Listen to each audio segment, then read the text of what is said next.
Ya, pemirsa, laporan Tulus Foundation yang dirilis pada tahun ini menyatakan Indonesia sebagai negara dengan hambatan perdagangan terbanyak di dunia. Di sisi lain, IMF mencatat 5 negara dengan hambatan perdagangan terbanyak mencatat pertumbuhan ekonomi rata-rata yang lebih tinggi dibandingkan dengan pertumbuhan ekonomi negara yang minim hambatan perdagangan. Yayasan Nirlaba Tulus Foundation dalam laporan yang bertajuk International Trade Barrier Index 2025 baru-baru ini mengukur hambatan perdagangan dunia baik secara langsung maupun tak langsung yang diberlakukan oleh 122 negara di dunia, di mana negara-negara tersebut berkontribusi sebesar 97% terhadap produk domestik bruto global dan 80% populasi di dunia. Hasilnya Indonesia menempati posisi ke-122 atau peringkat terakhir. Dengan demikian Indonesia merupakan negara dengan hambatan perdagangan paling banyak atau paling proteksionis di dunia versi Tulus Foundation. Ada 5 negara peringkat teratas dalam laporan ini atau yang memiliki hambatan perdagangan paling sedikit, yakni Hong Kong, Singapura, Israel, Kanada, serta Jepang. Sementara itu 5 negara yang dengan hambatan perdagangan terbanyak selain Indonesia yakni Thailand, Venezuela, India, serta Rusia. Di sisi lain, International Monetary Fund menunjukkan bahwa 5 negara yang paling proteksionis tersebut ternyata mencatat pertumbuhan ekonomi lebih tinggi dari 5 negara paling terbuka. Di mana dalam laporan bertajuk World Economic Outlook edisi April 2025, IMF menunjukkan pada tahun lalu rata-rata pertumbuhan ekonomi 5 negara paling proteksionis versi Tulus sebesar 4,68%, sementara rata-rata pertumbuhan ekonomi 5 negara paling terbuka versi Tulus hanya sebesar 2,28%. Berbagai sumber, IDEX Channel.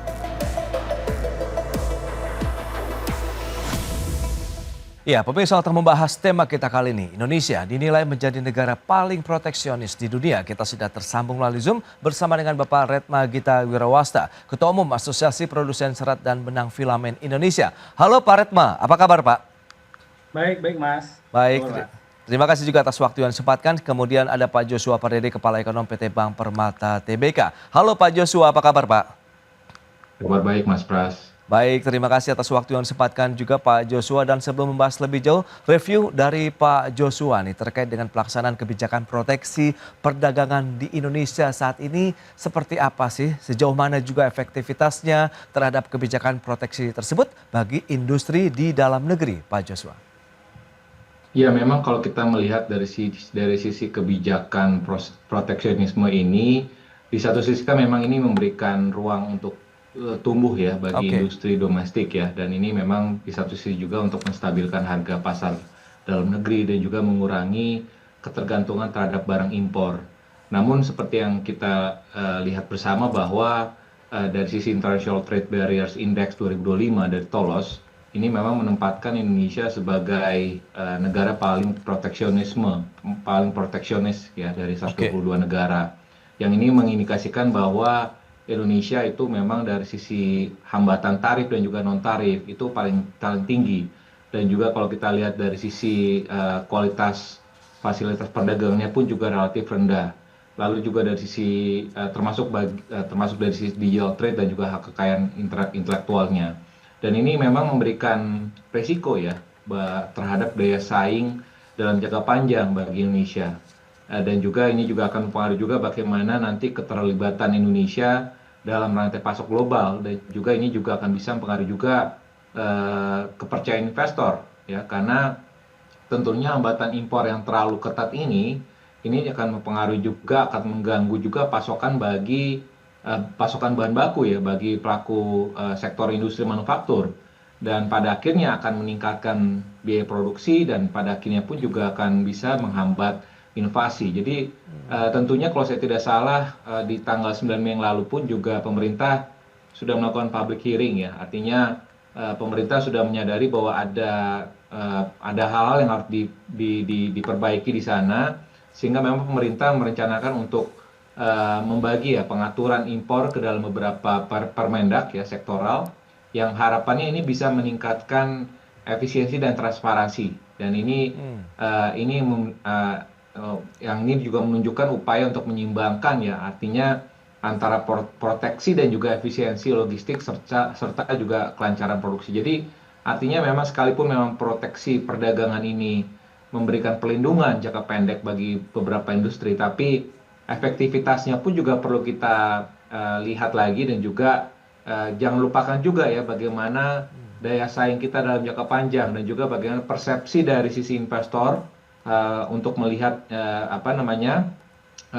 dari sisi daya saing struktural kita ke depannya, karena terlalu proteksionis pun juga ini kan tadi mempengaruhi juga persepsi dari para investor, sehingga memang perlu dicarikan langkah-langkah ataupun win-win solution ya, agar di satu sisi melindungi industri domestik tapi juga tidak sampai melukai daya saing industri kita dalam jangka panjang. Oke, itu dia daya saing persepsi investor. Nah, kita langsung tanyakan ke Pak Redman sebagai pelaku industri yang benar-benar merasakan atau tidak nih sebenarnya dengan aturan-aturan kebijakan-kebijakan proteksionisme gitu yang seperti disampaikan laporan dari Tolos Foundation tadi nih Pak Redma, benar atau tidak? Atau Anda punya pendapat tersendiri nih? Silakan Pak Redma. Ya, kalau kita melihat secara sekilas gitu ya, tentu kebijakan kita memang proteksionis ya. Oke. Tapi kan ini kan kita nggak bisa ngelihat secara sekilas saja gitu. Memang kalau dilihat dari sistem misalkan di tekstil ya, itu ada sistem tata niaga gitu ya. Tata niaga itu proteksi. Kalau terkait dengan anti dumping atau safeguard, saya kira itu bukan proteksi ya, karena itu under WTO rule gitu ya. Dan tata niaga pun juga sebetulnya di WTO juga diperbolehkan asal dinotifikasi. Nah, memang ada beberapa hal yang kita rasakan meskipun ada di aturannya terkait proteksi ini sangat protektif, tapi pada kenyataannya juga menurut kami sih belum efektif gitu ya. Karena kalau kita ngelihat kenyataannya sekarang, meskipun diproteksi juga barang-barang impor juga tetap membanjiri pasar, industrinya juga belum bisa tumbuh baik gitu ya. Artinya ada hal yang salah gitu sebetulnya di kebijakan itu. Bukan kebijakan yang salah kalau menurut saya, terutama karena implementasinya sih yang saya kira belum pas gitu ya. Nah, tapi juga kalau kita bicara negara lain, itu lebih protektif gitu ya. Meskipun kalau negara lain lebih banyaknya di non-tarif barir, non-tarif measure gitu ya. Misalkan, tapi itu tidak terdetek. Maksudnya tidak terdetek misalkan Cina ya. Kita kalau mau kirim benang ke Cina, ada standar yang harus kita penuhi. Standarnya itu sangat proteksi. Maksudnya di tesnya harus di Cina. Di tesnya harus pakai matahari Cina misalkan. Di tesnya harus pakai alat-alat yang ada di Cina. Itu juga sangat-sangat protektif dan itu menyusahkan.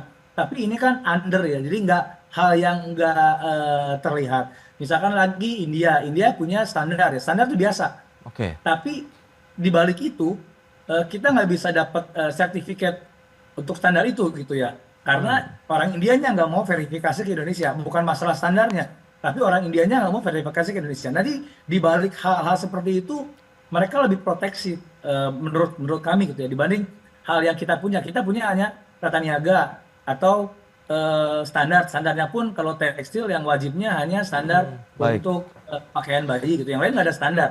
Oke. Ada standar tapi nggak wajib gitu ya. Nah ini dari sisi situ sebetulnya kita bisa bandingkan kita protektif atau tidak. Bahkan kalau menurut kami negara lain lebih protektif, mungkin tidak terlihat karena itu ada di wilayah prosedurnya yang lebih proteksionis gitu. Oke, nah ini menarik. Pak Joshua, bagaimana Anda melihat begitu dengan kondisi ataupun realita yang dihadapi pelaku industri khususnya tekstil dan produk tekstil tadi yang sudah disampaikan Pak Redma begitu. Apakah lebih kepada implementasinya, kemudian kebijakannya yang mungkin masih banyak celah yang bisa mungkin dimanfaatkan begitu orang lain begitu? Anda melihatnya bagaimana Pak Joshua? Ya, masih di mute sepertinya Pak. Ya, kalau kita bicara dalam laporan Tolos Foundation ini kan memang tidak spesifik ya untuk produk spesifik TPT ataupun ini kan lebih kepada general ya. Dan kalau kita bicara dalam yang diidentifikasi dalam Tolos Foundation ini kan memang yang tadi sudah disampaikan ya, bahwa ini yang paling skor Indonesia ini kan yang paling protektifnya tadi kan di semua pilar ya. Iya. Tadi rata-rata tarif, lalu juga banyak juga yang tidak bebas bea banyak lini tarif yang tidak bebas bea dan juga ketatnya pembatasan pelayanan dan juga hambatan digital. Jadi saya pikir dan ini pun juga kalau kita lihat dalam beberapa revisi dari Permendaknya yang terakhir Permendak 8 2024 ini pun juga kan ada beberapa pembatasan ya, ada kewajiban perizinan impor, verifikasi teknis, larangan terhadap barang tidak baru gitu ya, termasuk juga untuk berbagai komoditas strategis seperti tekstil, baja dan peternakan. Dan saya pikir memang yang harus dipastikan oleh pemerintah adalah memang agar proteksi tidak berlebihan dan juga tidak menimbulkan efek negatif ya terhadap kelancaran arus barang, investasi dan partisipasi dalam rantai pasok global.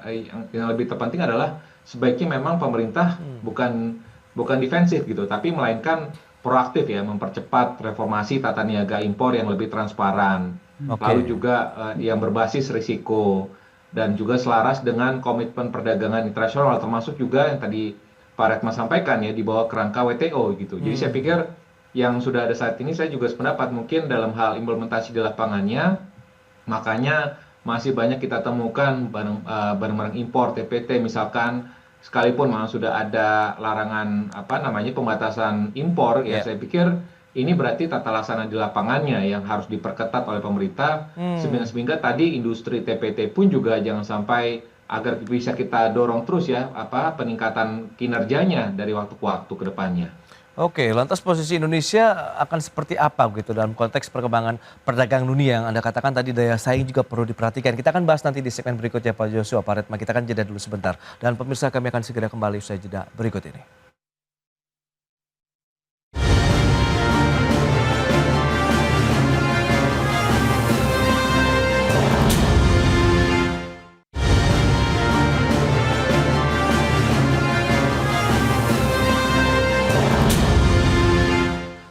Ya, Anda masih menyaksikan Market Review pemirsa, dan berikut ini kembali kami sampaikan data untuk Anda terkait dengan impor non-migas dan juga total impor.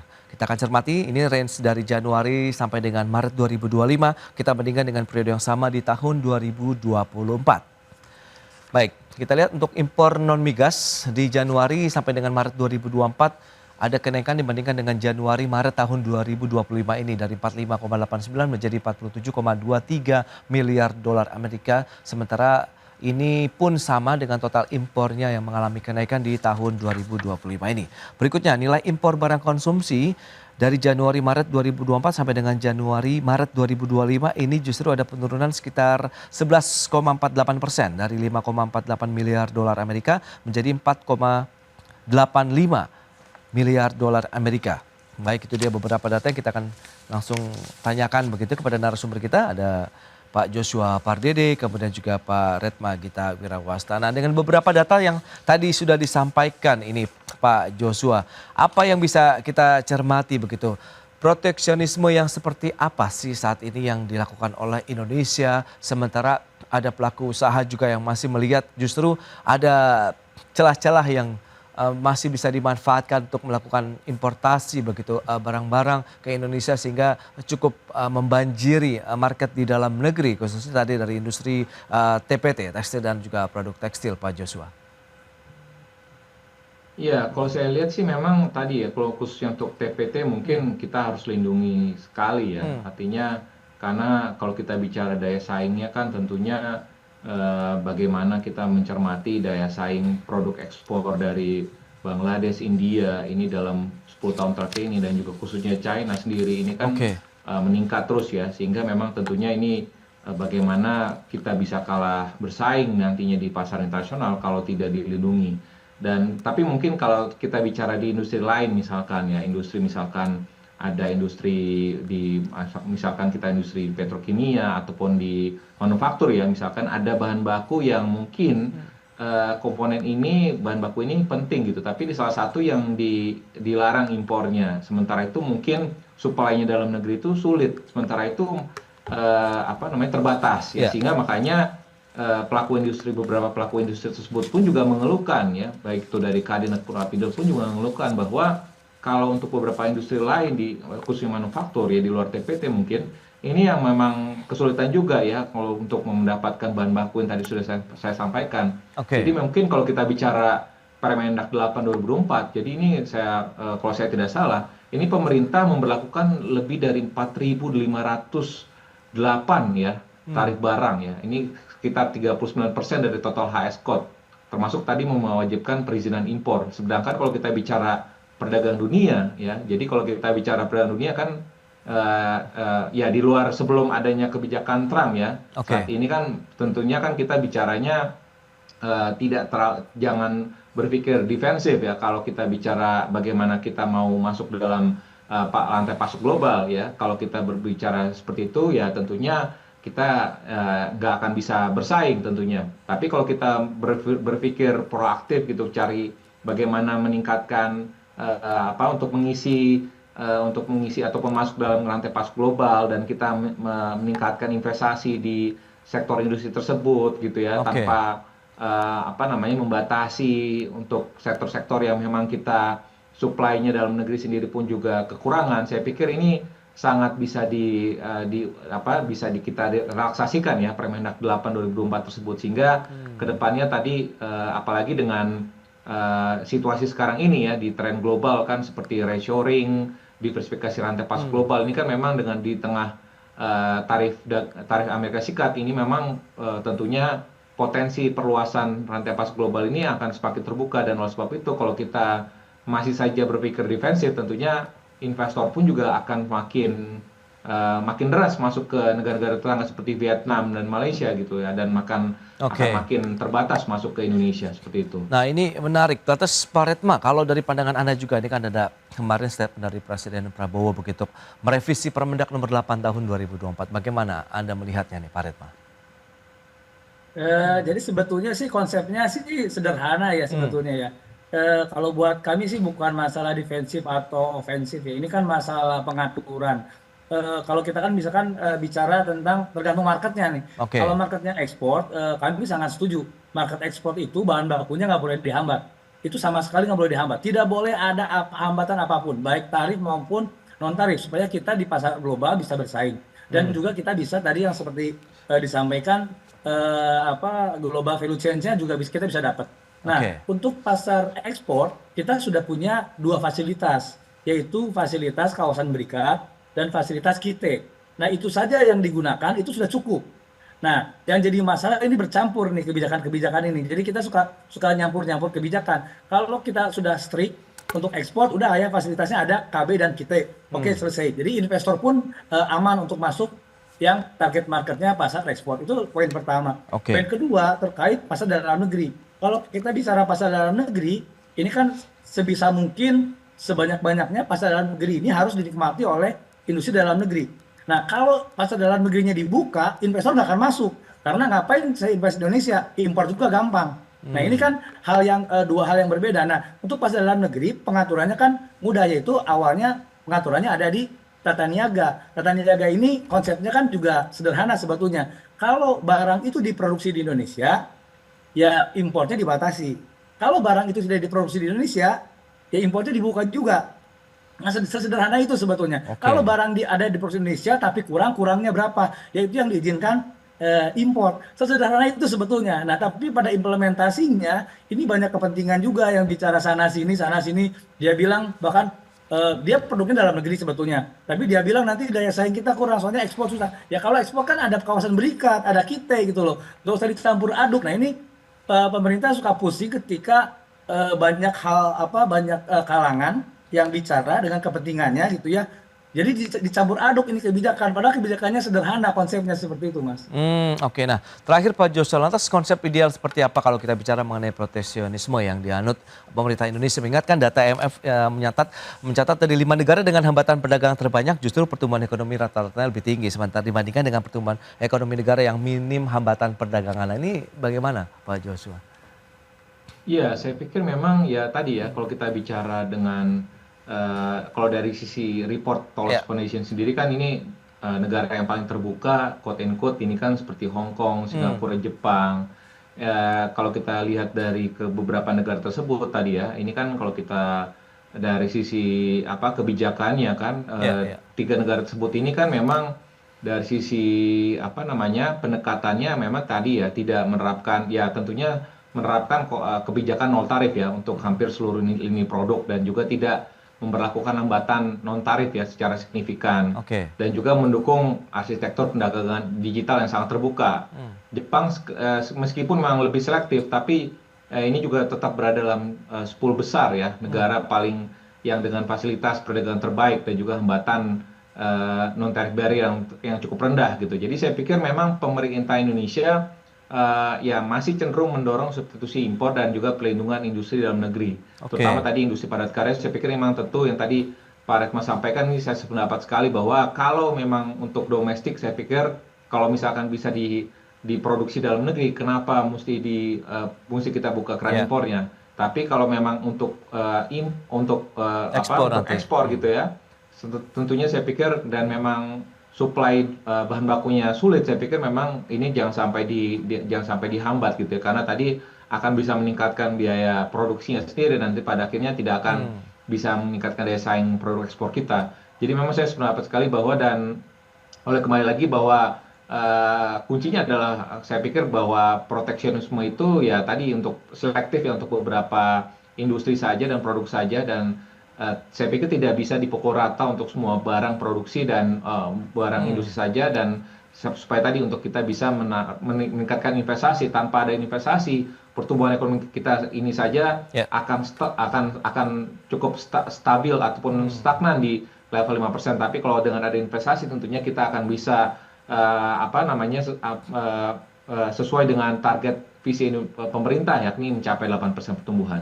Oke, itu dia. Penempatan sisi kebijakan proteksionisme yang tepat begitu memang harus seimbang begitu, menyesuaikan dengan kondisi yang ada. Bagaimana melindungi produksi dalam negeri, tapi untuk kegiatan produksi ekspor nantinya juga diberikan kemudahan untuk kita mendatangkan bahan bakunya begitu ya. Baik Pak Retma, kemudian Pak Joshua, terima kasih banyak atas informasi, update dan juga insight yang sudah diberikan kepada pemirsa IDX Channel pada hari ini. Selamat melanjutkan aktivitas Anda kembali, salam sehat, sampai berjumpa kembali Pak. Terima kasih. Ya, terima kasih Mas. Ya. Terima kasih Pak Joshua, terima kasih. Baik pemirsa, 1 jam sudah saya menemani Anda dalam market review dan perbaharui terus informasi Anda hanya di IDX Channel, your trustworthy and comprehensive investment reference. Karena urusan masa depan harus depan, aku investor saham.